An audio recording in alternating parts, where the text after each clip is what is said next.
All right, this is Brother Q. How y'all doing? This is me talking about one of my favorite preps in the whole wide world, the bow and arrow. In these changing times, these are my practice arrows, that's why they look kind of chewed up.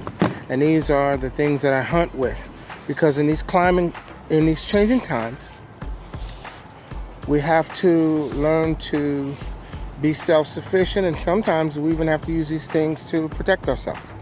All right, we'll talk about it in a minute.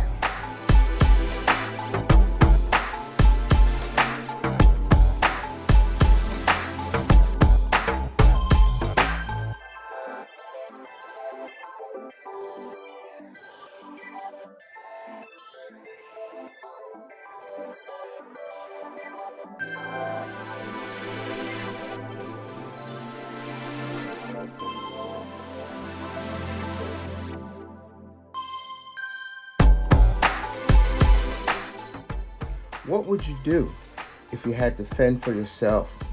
Self-sufficient, self-reliant. Feed yourself, feed your family. Let's say the local stores closed down. How would you fend for yourself? This is one of the preps that I use, but it just happens to be one of my favorite pastimes. And I've actually become pretty proficient at it. These are some shots that I prepared for you just to give you an idea of what you too can do for yourself. All right, this is my trusty target outside my house. This was the other one behind it that I used to use, but I don't use that one anymore because I actually think I got a little better, so this is one that I use.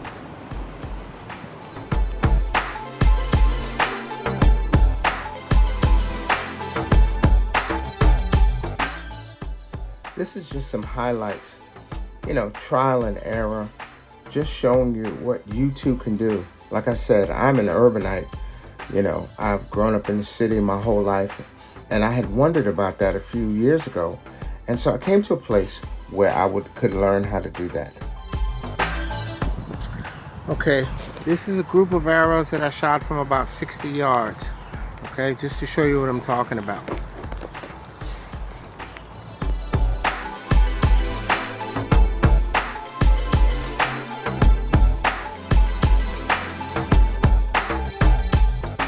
Not only can you attain skills that you can use now, but there are also skills like this that you can pass on to your children for use in the future.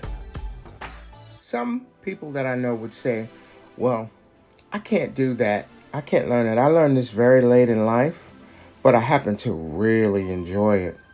But the thing about it is, in these changing times, I'm a firm believer that we should be self-sufficient, just as we live on our own land outside the municipalities, be able to grow food. And these are some of the simple skills that can take us from one level to the next level. Who says you can't tap into that ancestral spirit and have fun while you're learning a skill? I've worked with my daughter since she was little, and she's a pretty good shot. But let me give you a quick peek at how I do it first.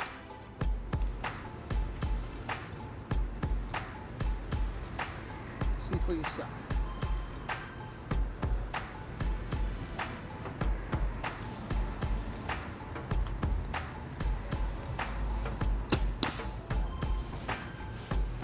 Hurry. Straight forward.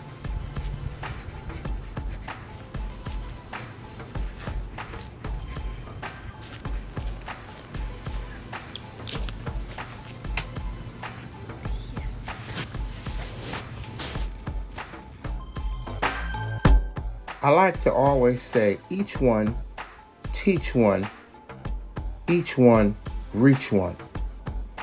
If we haven't attained skills in our lifetime that we can pass on to the next generations, then what have we accomplished? If we can't teach someone something that will help them, what are we actually doing? How are we contributing to our society, even to our own individual families? Let us endeavor to learn skills that make us not so dependent, but self-sufficient, self-reliant. After all, we don't have to live in the deep country for us to need a skill that will teach us how to feed ourselves and our families. Not everything is about our own personal needs. There are widows, there are single parents. You never know how your skills could be useful. Here are a few short clips from my daughter. You know what? She's getting pretty good.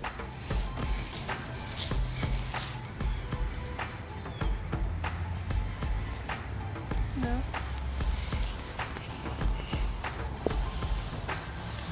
Okay, go ahead.